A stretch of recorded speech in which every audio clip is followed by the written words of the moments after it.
Alright, hello and welcome back to the Steins visual novel. We just went through more of the Makise Kurisu stuff, and now we're getting into the lecture and talk of the time travel-y stuff. So, let us continue. Time travel. Whoa.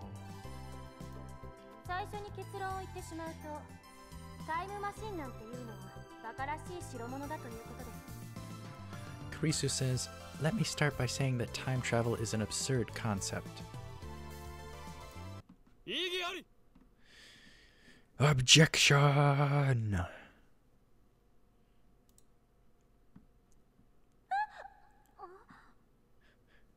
Kurisu startled. What? Every member of the audience, not just Kurisu, is startled by my interruption. He's gonna take her on. Perhaps I'm being slightly rude here, but I'm not one to just sit and listen to some genius girl's drivel.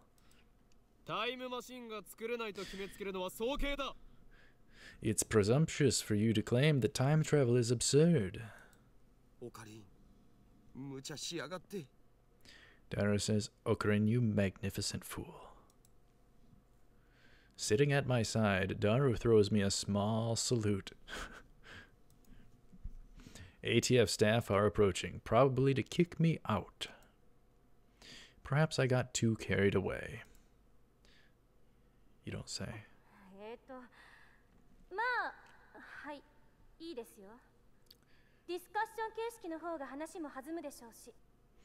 Kurisu says, okay, it's fine, I guess.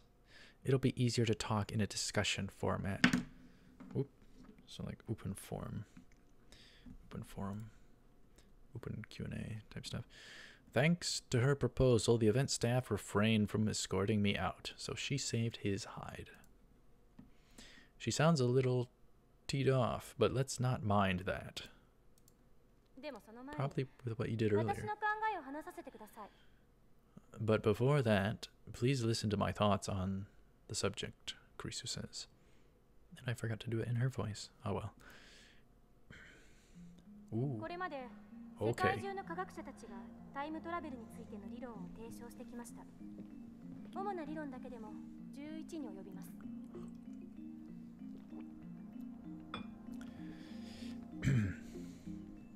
Okay, Kurisu says, scientists have proposed many theoretical models of time travel, but there are 11 in particular that bear mentioning. What are the major theories of time travel? I have heard about the cosmic string theory, at least. She knows a lot more of them than he does. The 11 theories. Oh my gosh, we're gonna go deep here, aren't we? Oh jeez. Alright. Neutral star theory, black hole theory, light speed theory, Kurisu says.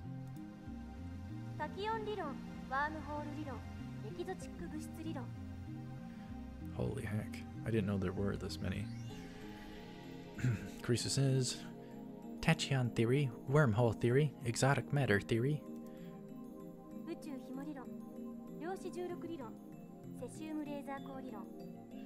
Holy heck. Alright, she continues.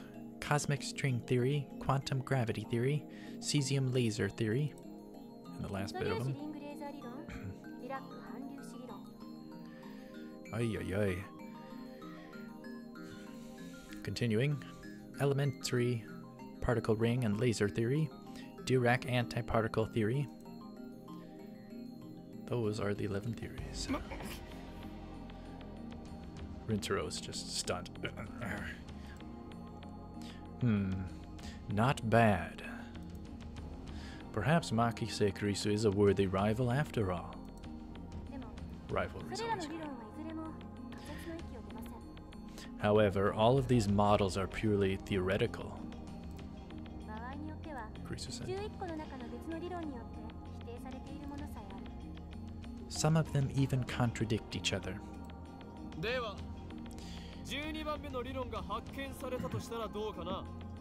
Well, what if someone comes up with a 12th model?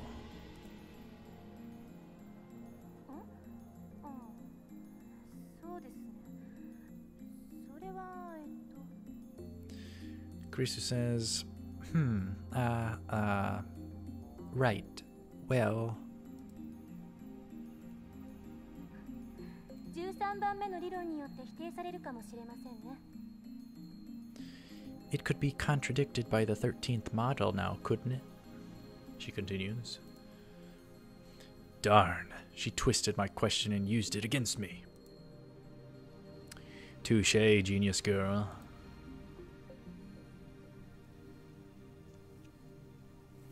Suddenly, I feel eyes on me. Yeah, that kind of public stuff. You instantly can feel the eyes on you and pressure. Some puffed up professors are giving me hard looks from across the room. He's being pummeled. Maybe I got too carried away. I don't want to risk losing my credits. I should back off for now.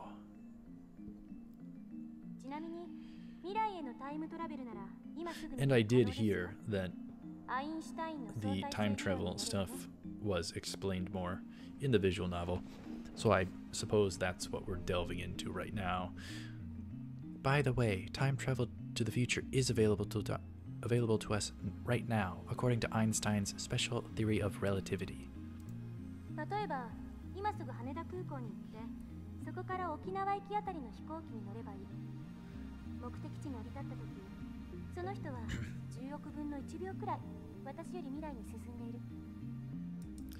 Oh, jeez.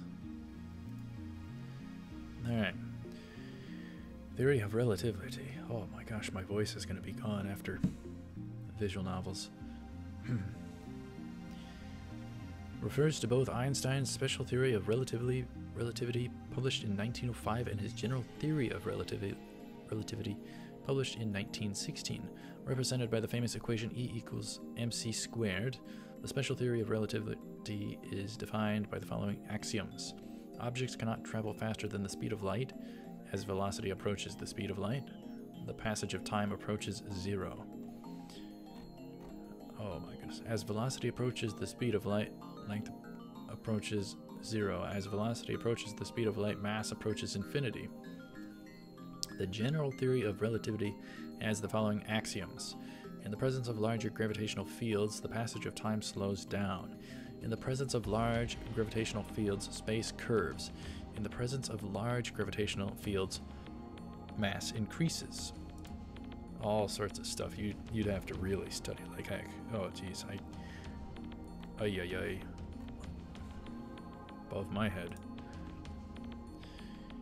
Alright. Here we go. Time to get mind boggled. For example, let's say someone were to go to Haneda Airport and board a plane headed to Okinawa. Upon arrival, that person would be about 100 millionth of a second farther into the future than I am, Kurisu said. What does that mean? Exactly.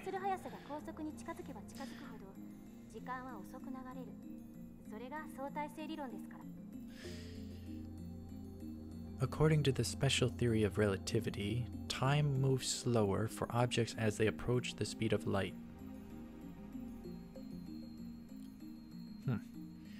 Kurisu continued. Hold up, gotta sneeze. I muted it for you. How's that? She continues. For example, if you could run at near the speed of light, you could reach a point where time only moves half as fast for you. Wow. Wow.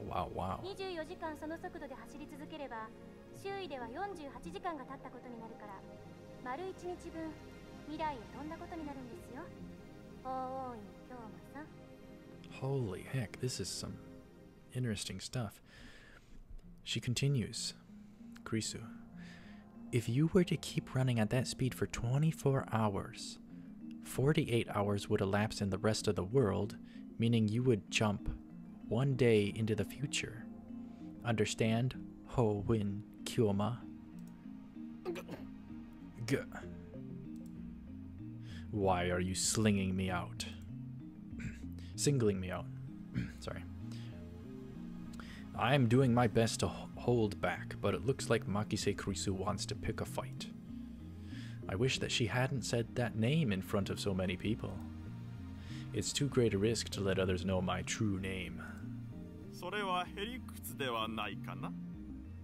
Professor says, but that's not really time travel, is it? Now a professor calmly makes an objection. True, Makise Kurisu's example isn't strictly time travel per se. But I never expected an older man, a professor at that, to refute an 18-year-old girl. Maybe he's just testing the genius girl's resilience. Kurisu says, yes, you're right. The genius girl readily concedes the point. If she were a normal 18-year-old, it would be impossible for her to be this calm in front of all these people. A normal 18-year-old would panic when refuted by such a distinguished-looking professor. And yet, Makise Kurisu's giving off an aura of gutsiness that says, I can take this guy on. Ah, the professor asks. Then what about going to the past?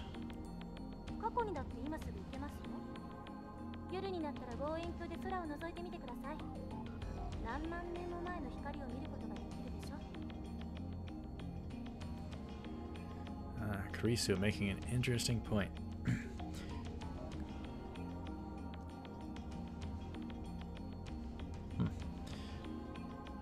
Could address something, but anyhow, Kurisu says, going to the past is possible right now. Take a look at the sky at night. You can see light from tens of thousands of years ago, can't you? This goes into a lot of meat and potatoes.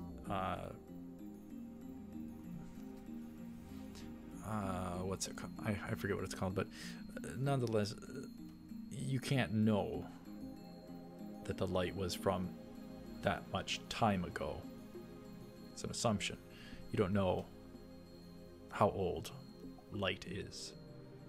You can't know that, so that's my stance on it. So anyhow, let's continue. A student objects now. That's not time travel either. This time it's a nearby student who objects. Kurisu. Well, I was just getting started.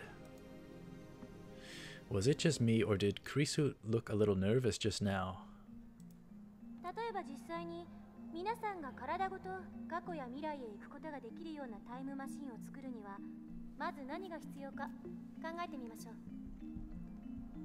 Alright, Kurisu says, let's say we wanted to make a machine that could physically transport people through time. What would we need? She's throwing out questions, that's a good thing. She continues, the best candidates for this are cosmic strings and wormholes.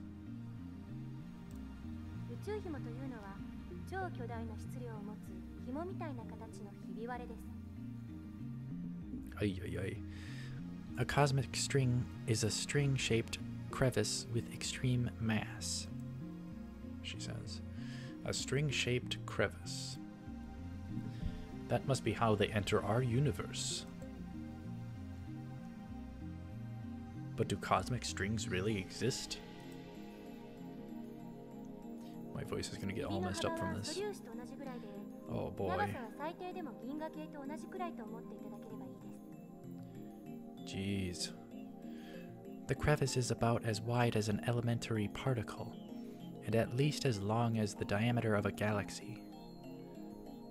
Holy heck.